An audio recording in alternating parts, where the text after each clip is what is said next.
Fala pessoal, Prof. Loureiro aqui, e hoje a gente vai estar resolvendo um problema clássico, o problema do graveto quebrado, The Broken Stick Problem, que é basicamente o que você está lendo aí na tela. Qual a probabilidade de, ao quebrar um graveto em dois pontos aleatórios, qual a probabilidade de os três pedaços formarem um triângulo, certo? Essa daqui, pessoal, foi uma questão que já apareceu aí na SpaceX, já apareceu no IME, cada uma com um formato, certinho? E existem algumas abordagens para essa questão. A parada é que é sempre bom você, como ela já caiu algumas vezes, acho que já caiu no ITA também, é sempre bom você ter a resposta no bolso, certo? Por isso que eu vou mostrar nessa aula, nesse vídeo, duas formas de fazer essa questão. O primeiro é um modo que eu chamo de quebrando a quarta barreira. É um negócio que assim, você não vai pensar nisso na hora da prova. Dificilmente alguém pensaria nisso se não tivesse, sei lá, enfim.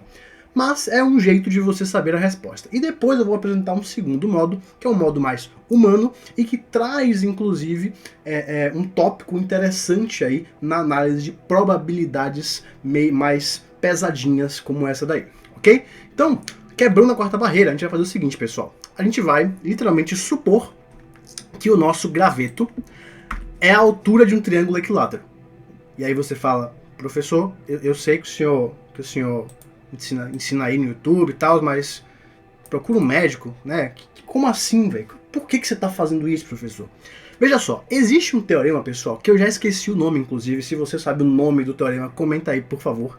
Que diz o seguinte: quando você pega um ponto aleatório no meio de um triângulo equilátero e traça os pés das alturas a partir desse ponto, né, os pés perpendiculares aos lados a partir desse ponto, né, das alturas, a soma desses três segmentos é igual à altura do triângulo equilátero, certo? E isso não é muito difícil de demonstrar, tá, pessoal? Basicamente o que você tem que fazer é fechar esse triângulo aí em três outros triangulinhos. E aí repara que esses três segmentos, né, azul, vermelho e verde, eles vão ser alturas desses três triangulinhos que a gente acabou formando, certo? Então eu posso calcular a área do triângulo equilátero de duas formas. Pode ter a forma clássica, né, metade de base vezes altura sobre 2, eu nem precisaria saber que a altura é isso, mas só para te lembrar, certo? E eu posso fazer também a soma de três áreas, certo?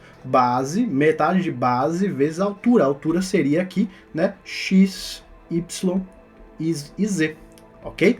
E aí, se você desenvolver essas duas expressões aí e igualar, porque a área é igual, eu chego nisso daqui, e aí corto o meio, corto L, e aí eu chego que x mais y mais z é igual à altura do triângulo equilátero. Maravilha? Aí você fala, professor, mas e daí? Tipo, ok, entendi, mas e daí? Que até já vi esse teorema uma vez, mas o que isso tem a ver com a minha questão? Então olha só, quando a gente olha para isso daqui desse jeito, o nosso graveto ser quebrado em dois pontos, se ele é a altura de um triângulo equilátero, quebrar ele em dois pontos é basicamente escolher um ponto dentro do triângulo equilátero, porque cada ponto distinto vai ter uma possibilidade de quebrar esse graveto. Isso daí se chama, inclusive, coordenadas triangulares, tá? Se eu não me engano. Você fala, tá, professor, e daí? Como é que eu vou calcular a probabilidade deles formarem um triângulo?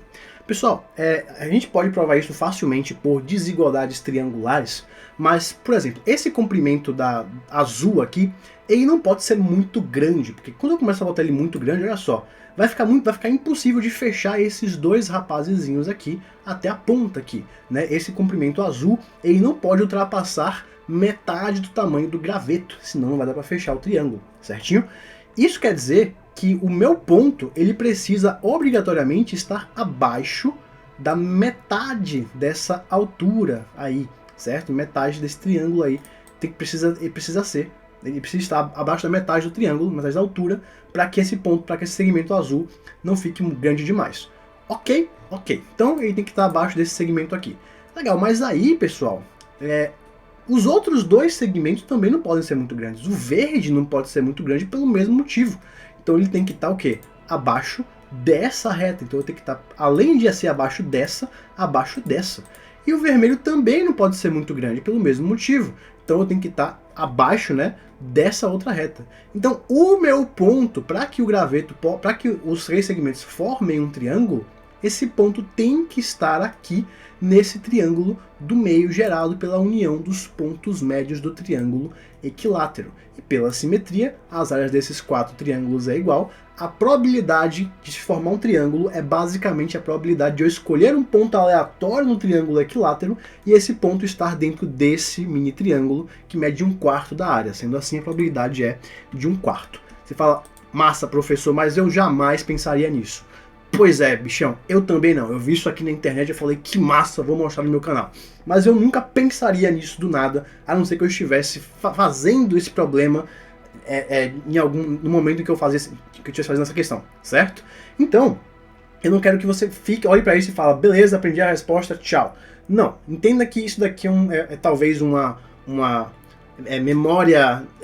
memória núclea para você lembrar da resposta, mas eu quero te ensinar aqui um modo humano de se abordar essa questão, que também traz uma possibilidade de analisar probabilidades um pouco mais estranhas, ok? Então para isso, pessoal, eu vou fazer uma questão auxiliar que eu vi, eu também lembro que eu vi isso daqui no ensino médio, fiquei bugado, falei, meu Deus, como é que faz esse negócio, não sei o que, e aí alguém veio me mostrar esse negócio daí.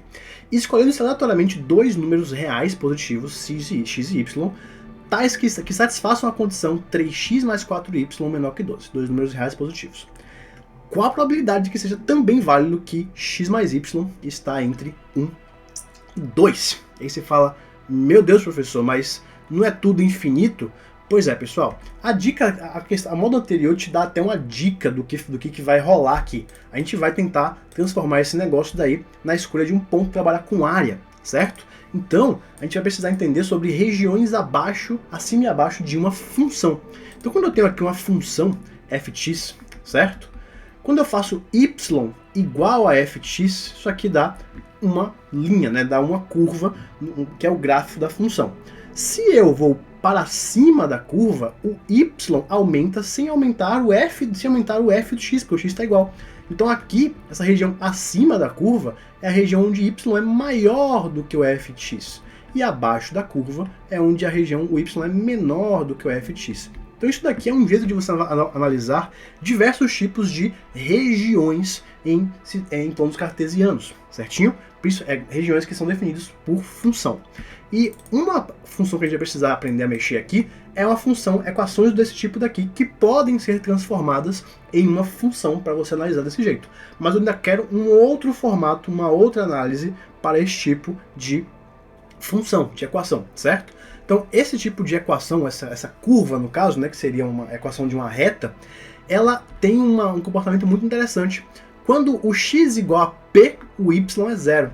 Quando o y é igual a q, o x é zero. Então essa reta, ela passa pelos pontos P nas abscissas e Q nas ordenadas. Então isso daqui é um jeito de você fazer a equação da reta, dado a interseção dela com o eixo x e com o eixo y, certo? É um jeito bem underground aí de fazer a equação da reta. E aí outra coisa interessante é que se eu vou me afastando da origem do sistema, essa equação vira maior do que 1. E se eu me aproximo da origem do sistema, se eu vou na direção da origem do sistema, essa região da reta é a reta onde isso aqui dá menor do que 1. Você também pode analisar isso facilmente pelo formato de função. Joga o x para lá, passa o q para lá, você vai chegar na equação de função, ok? Maravilha! Então a minha questão auxiliar é o seguinte: eu preciso entender esses 3x mais 4y menor do que 12 como uma região no plano cartesiano. Então se eu reescrevo isso daqui, eu vou ter o seguinte, eu vou dividir tudo por 12. Eu vou ter x sobre 4 mais y sobre 3 é menor do que 1. Então peraí. Quando for igual a 1, a reta passa no x igual a 4 nas abscissas e na ordenada y igual a 3. Então essa reta, ela faz algo assim, certinho? Maravilha. Ela passa aqui no 3 e no 4. Como eu quero menor que 1, eu quero a região para cá, não é isso? Só que além disso, os x e y são números reais positivos. Então eu quero o meu universo de escolha é literalmente esse triângulo aqui, certo? Está no primeiro quadrante. Então isso daqui são os meus possíveis pontos a serem escolhidos, certo? Nessa escolha daqui. Só que eu quero também que o x mais y esteja entre 1 e 2, certo? Maravilha. Você vai ver facilmente aí, pessoal, que o x mais y igual a 1, ele dá bem aqui. E o x mais y igual a 2 dá bem aqui. Onde aqui seria 1, 2, 3, 4. E aqui 1, 2, 3. Então, para ser maior do que 1 vai ser para cá. E menor do que 2 vai ser para cá.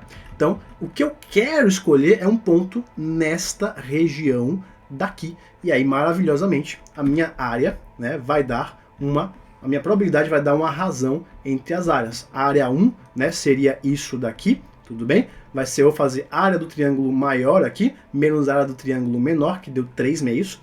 E a área total vai ser 3 vezes 4 dividido por 2. Sendo assim, minha probabilidade é a área 1 sobre a área total. A minha área total aqui, pessoal, deu 6 e sim, por coincidência do destino, deu 1/4 de novo. Eu não fiz bater, foi realmente um milagre da coisa aí. Mas essa é a noção desse tipo de questão que envolve aí uma escolha de um negócio meio que infinito, né? Se você pode simplificar isso na escolha de um ponto no ponto cartesiano, você transforma seu problema em um problema de áreas. Beleza, professor, mas agora eu quero ver como é que você vai fazer isso para o meu problema. Então é o seguinte, a questão aqui vai ser da SpaceX, tá? Eu quero que você veja que não interessa qual o tamanho do segmento, tá? Pode ser qualquer tamanho, o IME botou RS, botou um negócio estranho, tanto faz, ok? E aí ele fala, ó, eu vou dividir isso aqui em 3 partes com a probabilidade de formar um triângulo. Em primeiro lugar, marcando aqui os 2 pontos, eu vou dizer que o primeiro corte é em X, o segundo em Y, e por consequência, aí por padrão, eu vou chamar o tamanho aqui de 1 logo, certo? Esse daqui vai ser 1 menos X menos Y. Beleza? Então eu preciso entender o meu universo, né? O meu universo é onde todos esses lados são maiores do que zero. Pelo amor de Deus, é o começo da coisa, certo? Tudo isso aqui tem que ser maior do que zero. Então o x é maior que zero, y é maior que zero, e isso daqui é maior que zero, o que implica que x mais y é menor do que 1. Então quer dizer que isso aqui vai estar, na reta onde é igual a 1, vai estar aqui, certo? Então eu quero essa região daqui. Então ao escolher algum ponto nesse triângulo daqui, eu estou escolhendo uma possível divisão desse segmento de tamanho 1, beleza? Feito isso, a gente precisa realmente entender agora quando que isso forma um triângulo, ou seja, eu preciso das condições de existência de um triângulo. Maravilha, eu botei o triângulo escrito com um acento tio, né? Maravilha, circunflexo aqui. E aí, todo mundo geralmente conhece as condições de existência, né? Cada lado precisa ser menor do que a soma, e a gente geralmente completa isso com maior do que a diferença em módulo dos outros dois, certo? Mas aqui, pessoal, quando você trata de questões genéricas em que você não sabe qual lado é maior do que qual, fica meio complicado de você meter esse módulo aqui nas suas contas. Então, já vou te dar uma dica que eu acho que só ela merece o seu like e a sua inscrição no canal. Esquece a parte das diferenças. Usa somente as 3 com a soma, porque elas já vão implicar as da diferença. Então repare, se eu jogo B para cá, o C é maior do que A menos B. E se eu jogo o A para cá, o C é maior que B menos A, independente de quem é maior que quem, A ou B, certo? Então se você usar as 3 relações somente com a soma, você já garante que as da diferença também estão válidas, beleza? Então é isso que a gente vai fazer no nosso triângulo, pô, e depois analisar as regiões, certo? Então o x tem que ser maior do que y mais isso daqui, e aí a gente chega que o x é menor do que meio, certinho? E o y é maior do que a soma, então o y também é menor do que meio, e que esse rapaz é menor do que x mais y. E com isso, o x mais y é maior do que meio, certinho? Então, o x maior do que meio, pessoal, bem, aqui vai estar o x igual a 1, certo? A gente viu que aqui é 1 e 1. Então, o meio estaria aqui, sei lá, certo? O meio. Então, o x igual a meio seria essa reta daqui. Então, menor do que meio, eu queria o x para cá. Maravilha? O y igual a meio, vamos botar que o meio está aqui, certo? O y menor do que meio, aqui vai ser o igual. Tá meio errado, né? Porque devia estar meio aqui, enfim. O y menor do que meio, ele vai ter que ser os pontos daqui para baixo. Então eu já sei que para essas duas aqui se satisfazerem, eu preciso pegar pontos nessa região daqui, certinho? Maravilha, só que tem uma terceira condição. O x mais y tem que ser maior do que meio. A reta igual a meio vai dar bem aqui, certo? E maior do que meio vai dar justamente os pares aqui acima. Então eu quero pares neste triângulo aqui, podendo escolher em qualquer parte desse triângulo daqui. Você chegou na mesmíssima situação lá do triângulo equilátero, só que agora num triângulo retângulo. Essas 4 áreas aqui são iguais, a área que eu quero é 1/4 da área total. Então, probabilidade do problema do graveto é 1/4. Um beijo para você e vai estudar!